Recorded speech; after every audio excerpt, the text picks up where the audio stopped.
Señor Cooler!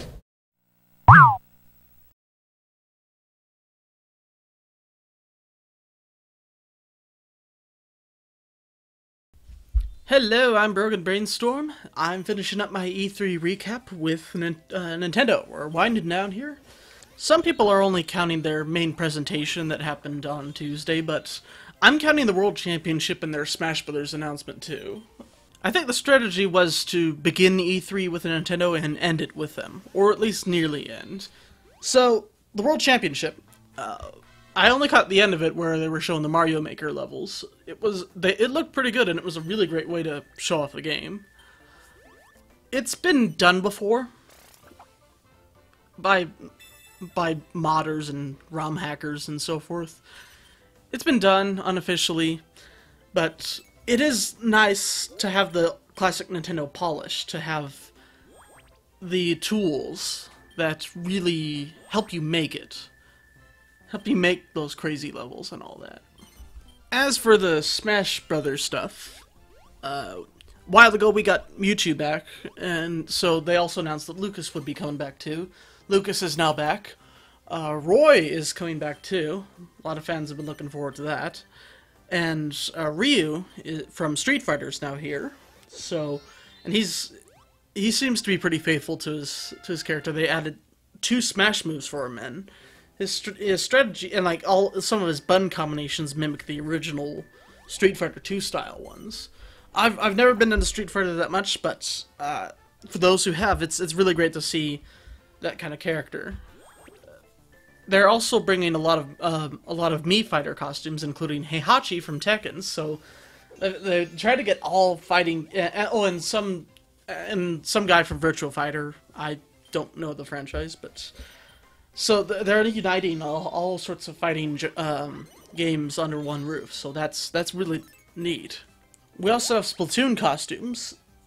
A lot of fans, since Splatoon came out, they were kind of wanting for there to be Splatoon and Smash Brothers or the next one, but bam, it's here.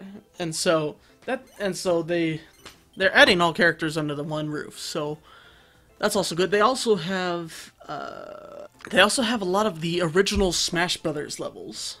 In particular, I'm looking forward to going back to the Zelda stage. Oh, that was the one I always played on. So was the first one too, in original Smash. It's iconic. And like, they never really made anything else like it. They're adding more amiibos. Again. They say that they're going to have an amiibo for every single Smash Brothers character. They need to stop adding them and start putting them in stock, because the scalpers are picking them up. Everyone has been complaining about this. Nintendo needs to lay off the amiibos. Oh, and this is a bit later on. This was from their presentation, but they're also adding an Isabelle amiibo. That one is going to be just legendarily hard to find. You will not find Isabelle amiibo. Those will just fly off the shelves. Another thing that they announced in the Smash Brothers stuff is that they will now enable posting replays to YouTube, which is just amazing. Nintendo has been so anti-YouTube up until now. They downplayed it, but that may be one of the biggest stories of E3. That's going to change. If Nintendo can get on board with Let's Plays and YouTube, that's... Look, they've been fighting against it for so long. They've been fighting so hard against it. And if they're changing direction, that may finally put an end to the discussion of copyright and Let's Plays and all that. That's way ahead, but it's probably just way too early to call for that. But that's how it starts. That's one of the early signs. So I really am curious to see where that goes. In the middle of the championship, apparently, I didn't find this out till way later, but they also announced Earthbound Beginnings for Wii U. It's a Wii U Virtual Console port of the original Mother game. Earthbound was Mother 2, and so now they're really releasing the original Mother 1. They don't have Mother 3 yet, which is the one that had Lucas, but... Again, another Earthbound Wii exclusive. Or Wii U exclusive. Just put it on the 3DS, too. It's not that hard. They're just holding it back to make the Wii U sell better. I'm still resisting. Mainly because I see weakness. I see that they're not really gaining the support of other third-party developers. Which has always been a thing for Nintendo, but I don't know. We'll see how this plays out. But so when their main conference started, they seem to have really liked to do a lot of visual styles that you just would never expect. Like that one time when they went all Robot Chicken. I think that was last year. So this year they went Muppets, and they had Miyamoto, Iwata, and Reggie as Muppets, and then they eventually turned into Star Fox characters. And so out of the gates, they, like a lot of the other developers, they went with the surprise, which is Star Fox is back.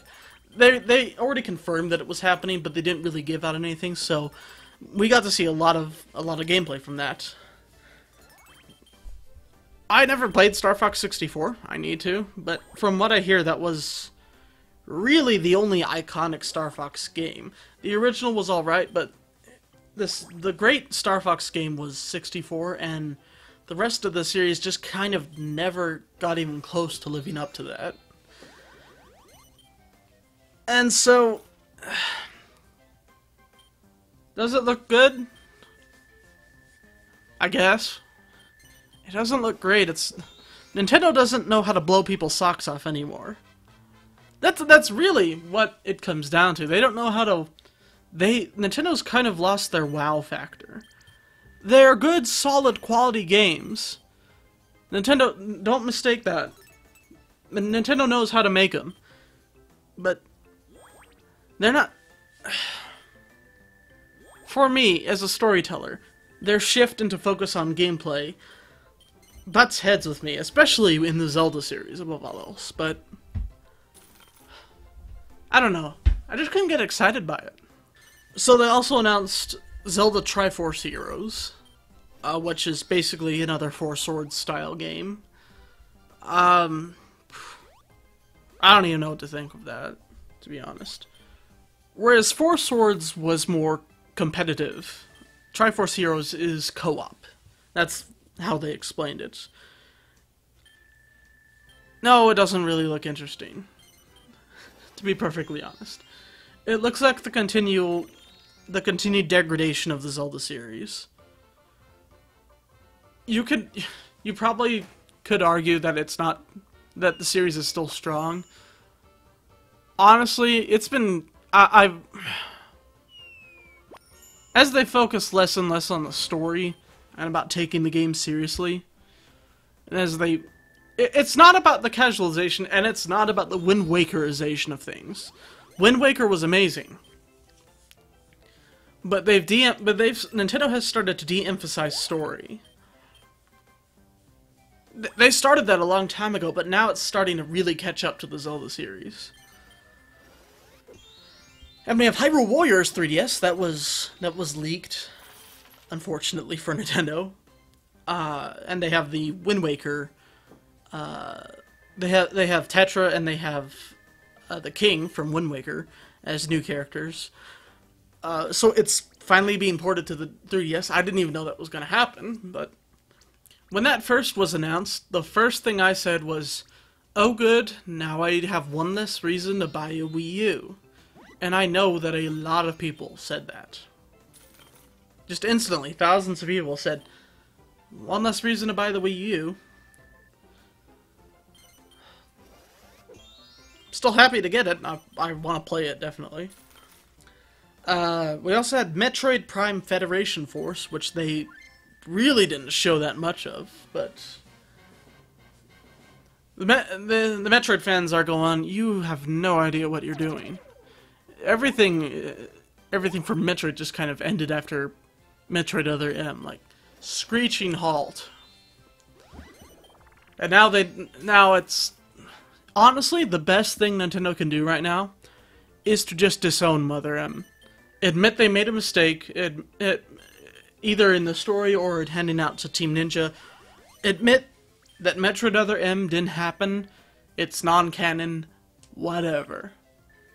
That's the only way you can really move on from something that disastrous. I'm not even sure if you can move on with that, go that direction.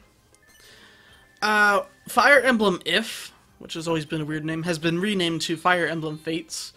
Gotta tell ya, the cinematics on this game look mind-blowing. Very stylized, very cool. We also have, I think it was Fire Emblem X Shin Megami Tensei. They didn't translate the title for anyone. They just threw it up in its original Japanese and said, "This is a game, Americans. I think you know what it is, but we're not really telling you. Don't care." They couldn't put subtitles over it or anything. Ugh. They also have Xenoblade Chronicles X coming December. Nice to see the Wii U get pretty quality title in time for the holidays. I still need to play Xenoblade Chronicles, the first one. Heck, I still need to play Xenosaga. Heck, I still need to play Xenogears. We also have Animal Crossing Happy Home Designer. They've announced that before. They showed a lot more footage this time. As for Happy Home Designer, No. I don't think it should be a full game. I think it should be a massive DLC for New Leaf. They should have made it DLC from New Leaf. It's a big one, the size of Shivering Isles from Oblivion, but in proportion anyway to the original game. But they should have made that DLC. There's no real reason to make that a new game.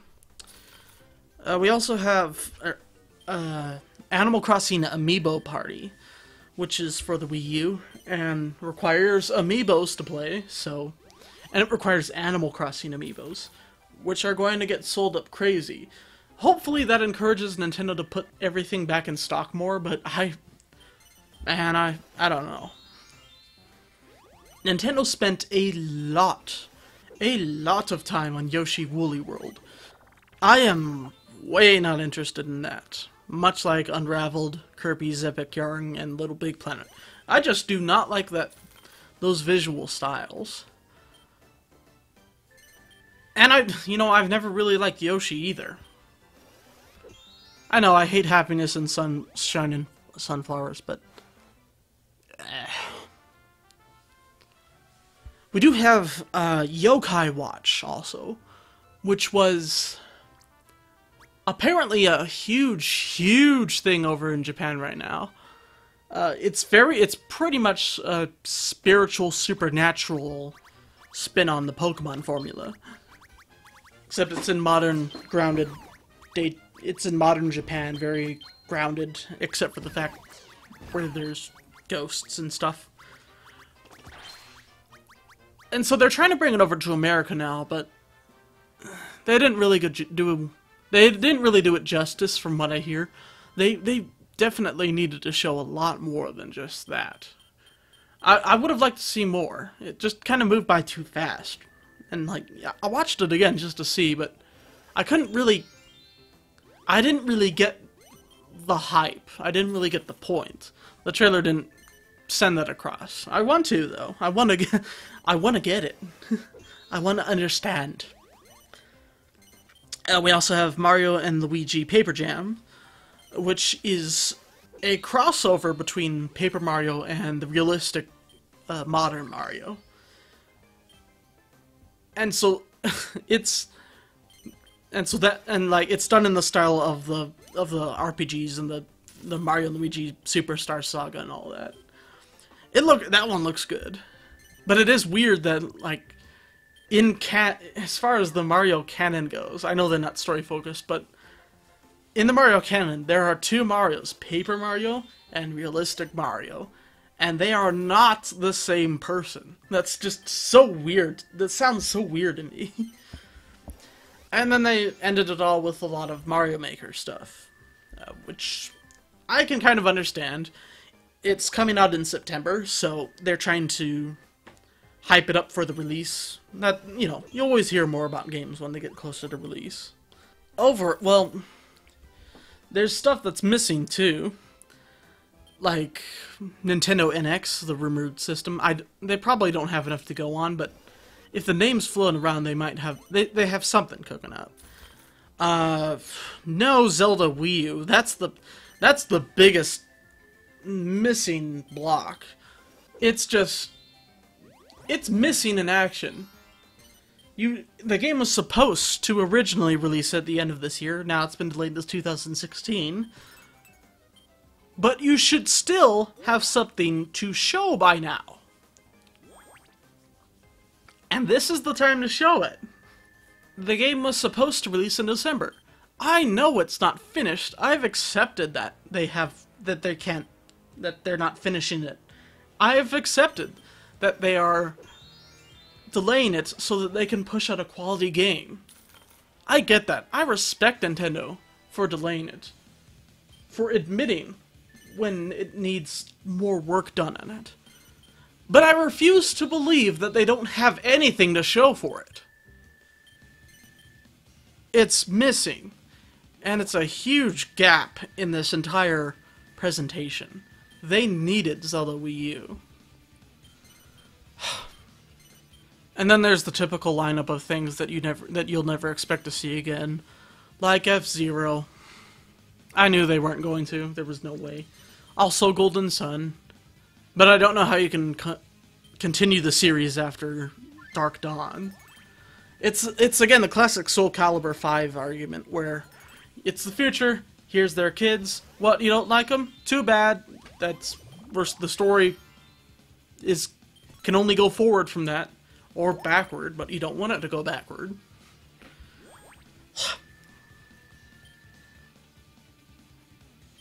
But yeah, that was Nintendo's conference. Honestly, it seemed pretty business as usual, same old with Nintendo. And that's not a good thing, and that is not what they should be doing right now. Not with Microsoft doing as hard as they can to do with what they have, and with Sony announcing those big bombshells of Final Fantasy VII and Last Guardian. Nintendo doesn't... The only thing Nintendo would have that would compete with that would be Zelda Wii U. Nintendo really just kind of slummed it. They didn't do horrible, but after so many tough acts to follow, it feels like they didn't even try to follow them. Does this make me want to buy a Wii U? Probably not. And that's sad. This should have been the conference where they finally push people over the edge and say buy a Wii U. And they didn't do that. They just kind of trudged forward.